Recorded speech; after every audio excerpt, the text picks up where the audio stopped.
Students, سبق پرستان کی شہزادی، اس کے مصنف کا نام اشرف سبوئی ہے۔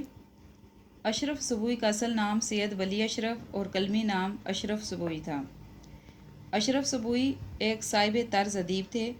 اردو زبان خصوصاً دلی کے مختلف طبقوں کی بول چال اور وہاں کے روزمرہ اور محاورے پر پوری گرفت رکھتے تھے۔ سبق پرستان کی شہزادی ان کی ایک داستان ہے۔ داستان ایک ایسی کہانی کو کہتے ہیں جس میں تمام کردار خیالی ہوتے ہیں، ان کا حقیقی دنیا سے کوئی تعلق نہیں ہوتا۔ اس سبق میں انہوں نے سیدانی بی کے کردار، اوصاف اور اپنی عمدہ فنکاری سے ایک ایسے دیس کا نقشہ کھینچا ہے جس کا حقیقی دنیا میں کوئی وجود نہیں۔ سبق پرستان کی شہزادی اس چیپٹر کی بچوں آپ نے پہلے اچھی طرح سے ریڈنگ کرنی ہے۔ ریڈنگ کے دوران جو مشکل الفاظ ہیں ان کے الفاظ معنی نوٹس میں دیے گئے ہیں، وہاں سے دیکھ کر جس طرح میں نے ان الفاظ کو مارک کر کے ان کے اوپر معنی لکھے ہیں اسی طرح آپ لکھتے جائیں گے، اور اس کے بعد آپ اس سبق کو 2 سے 3 مرتبہ جب پڑھیں گے تو یہ آپ کو اچھی طرح سے سمجھ میں آ جائے گا۔ ابھی آپ کو میں اس کا خلاصہ یعنی کہ ایک چھوٹ سی کہانی بتاتی ہوں جس کے بعد آپ کو اس سبق میں کوئی پریشانی نہیں ہوگی۔ اس سبق کا اہم کردار سیدانی بی ہے۔ سیدانی بی ایک بیوہ عورت تھی۔ بیوہ ہونے کے بعد اس نے اپنا گزر اوقات کے لیے درزن کا یعنی مغلانی کا پیشہ اختیار کر لیا۔ سیدانی بی کا ایک وقت میں بڑا دورہ تھا، یعنی چرچا تھا۔ شہر بھر میں اس جیسی سلائی کوئی نہیں کرتا تھا۔ شہر میں کہیں بھی کسی بھی نواب یا امیر آدمی کی بیٹی کی شادی ہوتی تو جہیز کے جوڑے ٹانکنے کے لیے سیدانی بی کو ہی بلایا جاتا تھا۔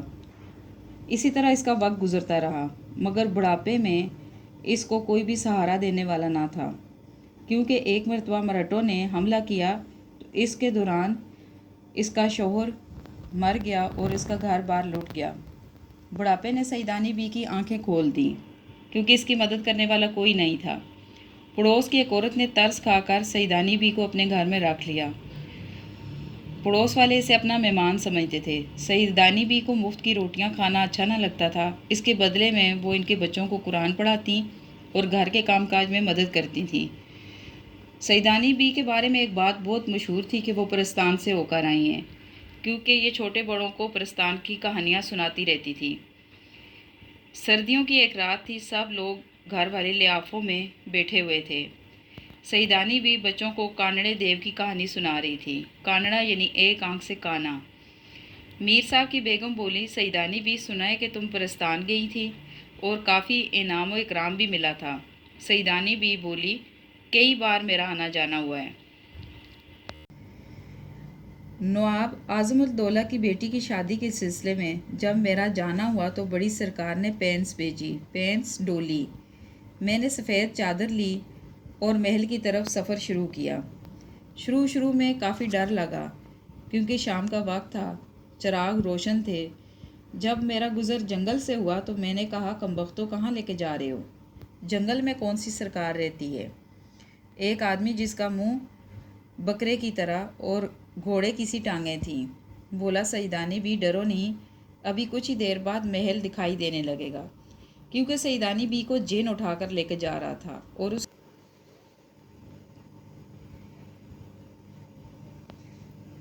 اس کی شکل بکرے کی طرح نظر آ رہی تھی۔ بولا، سیدانی بھی ڈرو نہیں، ابھی کچھ ہی دیر بعد محل دکھائی دینے لگے گا۔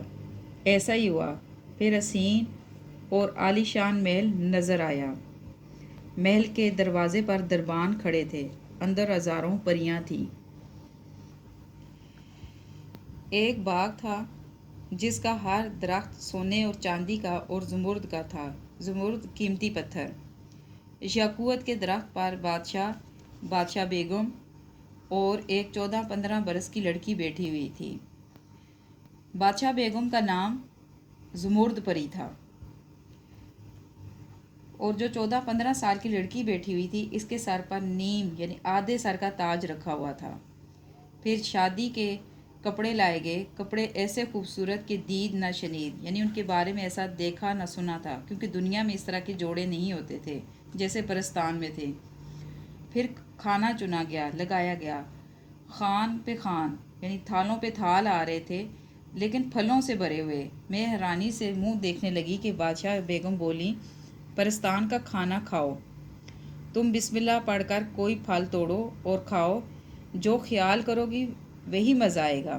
کیونکہ پرستان کے کھانوں کی خاص بات یہی تھی کہ جو پھل توڑو اس کی جگہ نیا پھل نکل آتا تھا، اور جس کھانے کا بھی آپ خیال کرو وہی کھانے کا ذائقہ منہ میں آتا تھا۔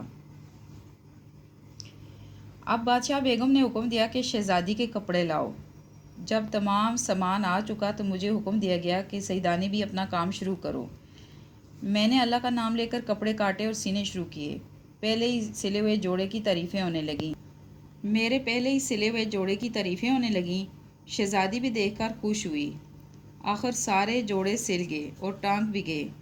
میں نے اپنا کام ختم کر دیا۔ بادشاہ بیگم کی خواہش تھی کہ میں شادی دیکھ کر جاؤں، لیکن میں یہ کہہ کر آ گئی کہ تم پھر بلاؤ گی تو میں آ جاؤں گی۔ آخر پالکی منگوائی اور سارے انعامات جو بادشاہ کی طرف سے ملے تھے وہ بھی اس میں رکھ دیے گئے۔ بیگم نے بکر گدے کو حکم دیا، بکر گدا جن کا نام، سیدانی بھی کو گھر چھوڑاؤ اور راستے میں کوئی شرارت نہ کرنا۔ پالکی میں بیٹھ کر میں انعام و اکرام دیکھنے لگی تو کونے میں پڑے پتھر اور کنکر معلوم ہوئے، جل کر راکھ ہو گئی کہ جنات نے دھوکہ دیا ہے۔ پھر ایک ایک کنکر کو پردے سے باہر پھینکتی گئی۔ گھر آ کر پتہ چلا کہ جنہیں میں کنکر سمجھ رہی تھی وہ ہیرے جواہرات تھے۔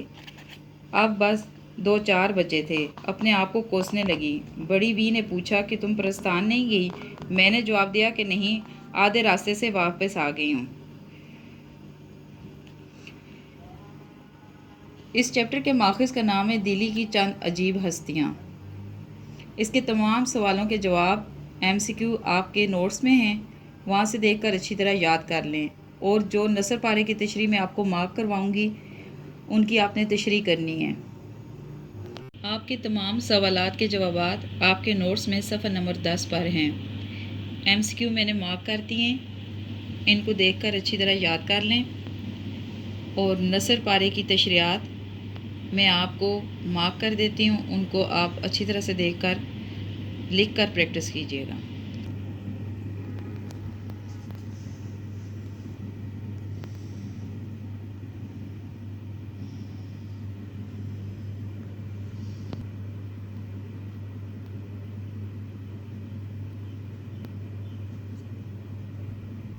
سبق پرستان کی شہزادی، پیراگراف نمبر 1، لائن نمبر 1۔ سیدانی بی کا ایک وقت میں بڑا دورہ تھا، یہاں سے لے کر آنکھوں پر بٹھاتے تھے۔ لائن نمبر 3، یہاں تک آپ نے تشریح کرنی ہے، اس کے معنی اوپر لکھے ہوئے ہیں۔ Paragraph number 2، line number 1۔ سنا ہے کہ یہ نہایت شریف خاندان کی بیٹی تھی، یہاں سے لے کر وہ وقت کی قدر نہیں کرتے، یہاں تک۔ صفحہ نمبر 35، پیراگراف نمبر 3۔ اس کی کارسازی کے قرباں، کارسازی کام بنانا، مشکل کشا، مشکل حل کرنے والا، مراد اللہ تعالیٰ۔ واہ واہ، تعریف، کھل گیا، خوش ہو گیا، ہاتھ پاؤں میں گوڑے لگنا، تیزی آنا، گھڑیوں لمحوں، دھن لگن، وہ ہو ہی جاتا ہے تک۔ ان نثر پاروں کی تشریح آپ نے اچھی طرح سے لکھنی ہے پیٹرن کے ساتھ، اور معنی اچھی طرح یاد کرنے ہیں۔ یہ تمام کام لکھ کر یاد کرنا اور لکھنا ہے۔ شکریہ۔